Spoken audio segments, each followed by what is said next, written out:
En esta serie de videotutoriales ahora vamos a ver el tipo de comportamiento que tiene un circuito donde encontramos resistores y capacitores conectados.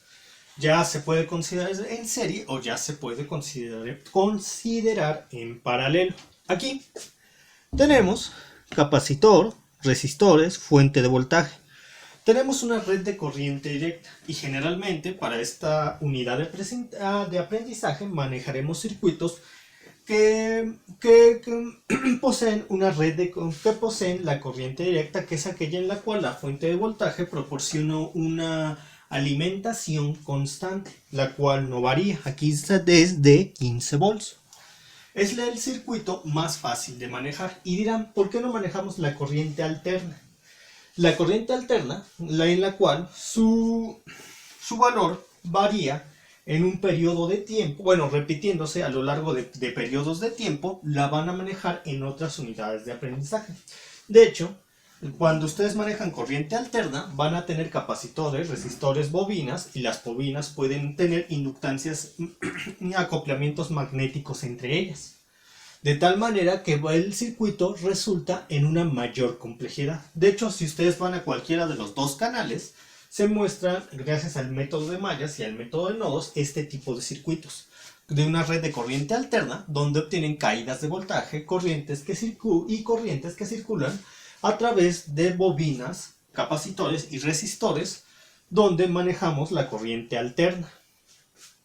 Pero ahorita solamente manejaremos la corriente directa. Y un capacitor en una red de corriente directa se comporta como un circuito abierto, es decir, cuando yo tengo esta fuente de alimentación de corriente directa, esto se comporta como un circuito abierto, es decir, esta red equivaldría a solo tener esto, donde no hay corriente que circule a través de este elemento, al estar abierto, al considerarse que esto es un circuito abierto, como se considera un capacitor en la red de corriente directa, y tendríamos que este circuito equivale a este circuito.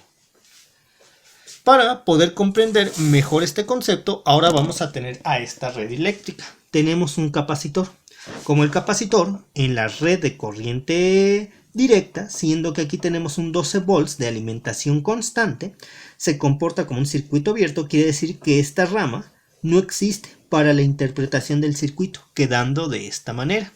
Y ya lo pueden simplificar, porque tendrían a este y estos resistores en serie. Este no se considera por estar en la rama del capacitor donde se ha abierto el circuito, debido a que el capacitor se comporta como un circuito abierto para una fuente de alimentación de valor constante. Entonces se sumarían y obtendrían la resistencia equivalente. Vamos con otro ejemplo para comprender mejor esta idea. Ahora tenemos este circuito.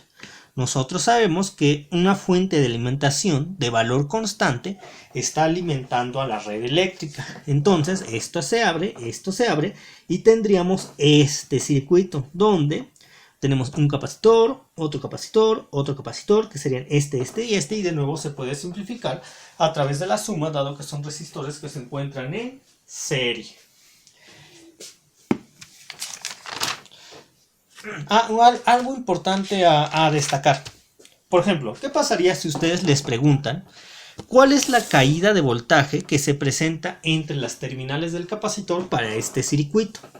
Y dirían, pues ninguna, porque la corriente no circula a través de esta rama, dado que el capacitor en una red de corriente directa se considera un circuito abierto. Pero esto efectivamente, la corriente que circula a través de este elemento, y este elemento es igual a cero, dado que el capacitor se considera que está en un circuito abierto cuando se encuentra en una red eléctrica alimentada por una fuente de alimentación de valor constante, la corriente directa. Sí, no hay corriente aquí, pero sí hay una caída de voltaje entre este punto del capacitor y este punto del capacitor, que se considera siendo este punto y este punto, es decir, los puntos se trasladan de tal manera que la caída de voltaje entre las placas de capacitor en esta red eléctrica en especial sería la caída de voltaje entre este punto y este punto. que equivale a este punto y a este punto. Es decir, si a ustedes les están preguntando, la caída de voltaje del capacitor para esta red eléctrica equivaldría a la caída de voltaje de este resistor, porque va de aquí a acá, del de acá, el de 2. Y ustedes saben que sería igual a la corriente total de 1.09 amperes por 2 ohms. Acá.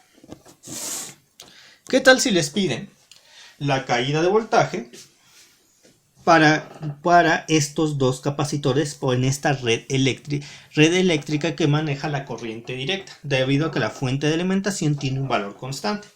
Pues miren, tendríamos que sería la caída para este capacitor, la caída de voltaje de este punto a este punto, en donde los puntos se trasladan de este a este, sería de aquí a acá, lo cual se va para acá. Entonces la caída de voltaje en este capacitor sería este punto, que resulta ser este punto del circuito equivalente, y este punto, que como sabemos que la corriente no puede circular por aquí debido a que es circuito abierto, y no puede circular por aquí debido a que aquí es circuito abierto, entonces lo trasladaríamos acá, el punto. Entonces sería la caída de voltaje entre este punto, el de acá, y este punto que se traslada acá, el de acá, que es la caída de voltaje de estos dos capacitores sumados. Y para la caída de voltaje de este capacitor sería este punto, que es el de aquí, y este punto que se traslada acá, es decir, la caída de voltaje entre estos puntos, que es la caída de voltaje en el resistor de 3 ohms, el cual es igual a 3 ohms por la corriente total del arreglo en serie de resistores. Ahora, vamos con otro circuito para seguir aprendiendo cómo se comporta la combinación de resistores y capacitores en una red de corriente directa. Ahora tenemos este circuito, entonces esto, red de corriente directa, circuito abierto. Ya no hay, la corriente no va para acá, no va por acá, tampoco iría por acá, se iría así, la corriente va por aquí, por aquí, por aquí, por aquí, por aquí, y se va así. Lo cual equivale al siguiente circuito equivalente. Entonces iría así, va por acá, luego va así, luego va acá, en serie estos dos, porque por aquí la corriente no pasa, así que esta parte no va, esta tampoco, va así, en serie con este, y finalmente el de acá. Y ahí estaría el circuito equivalente. Ahora vamos con otro circuito. Ya saben, aquí nada más se dejó cómo se obtendrían las caídas de voltaje para todos y cada una de las de los resistores. Primero suman este más este más este más este más este, obtienen la resistencia total, voltaje entre resistencia total, corriente total, y la corriente por esta resistencia, la caída de voltaje en esa resistencia, corriente por esta resistencia, la caída de voltaje en esta resistencia, corriente por esta resistencia, la caída de voltaje en este resistor. Y así se irían calculando de todos y cada uno de ellos. Al final, la suma de todos debe ser igual a la caída de voltaje total, que es con signo opuesto la subida de voltaje total proporcionado por la fuente. Y aquí se cumpliría a lo largo del circuito la segunda ley de Kirchhoff, donde las subidas y caídas de voltaje que existen a lo largo de una trayectoria cerrada, su suma algebraica debe ser igual a 0 para todo instante. Ahora tenemos finalmente este. Aquí la corriente no iría por aquí, toda esta rama se anularía. Y miren, algo muy interesante ocurre en este circuito. La corriente va así, se distribuye para acá, la corriente va acá, por aquí no pasa, por aquí va. Y aquí no puede pasar, aquí hay una resistencia, aquí en este camino, como pueden darse cuenta, por este camino no hay resistencia, ¿ya lo ven?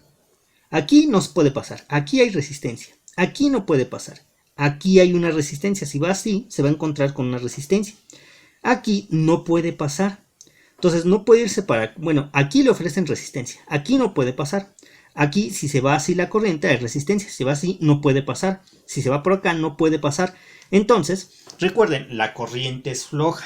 y dice, bueno, aquí no hay resistencia, no hay resistencia, no hay resistencia hasta acá, y cierra el circuito. Es decir, todo este circuito equivalente equivale a nada más tener esta parte y a esto, porque la corriente se iría así o se iría así, yéndose por los caminos que no le ofrecen la menor resistencia posible.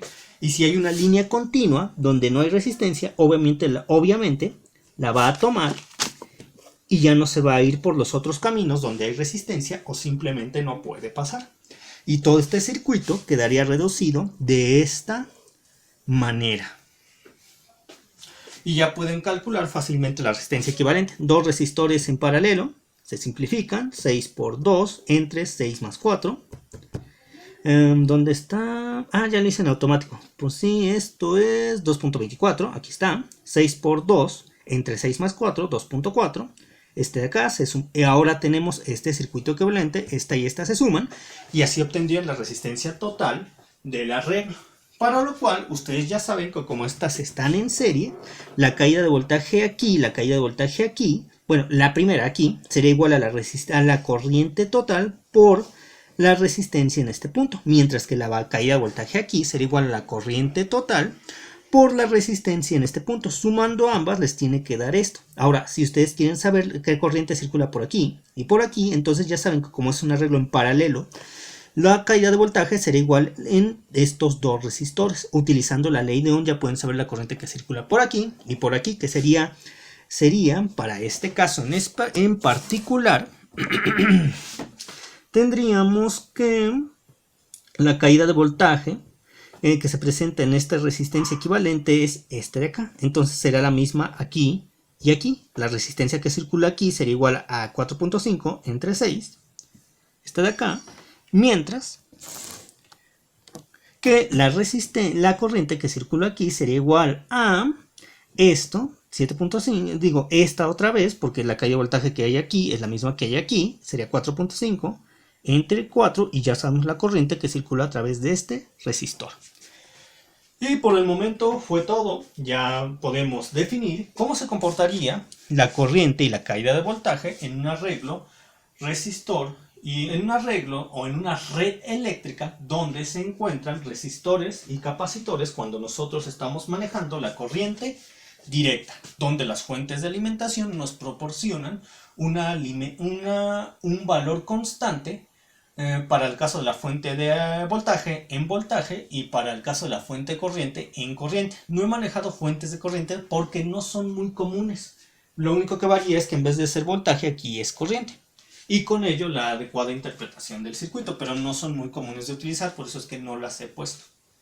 Bueno, por el momento es todo. Nos vemos en los siguientes videotutoriales.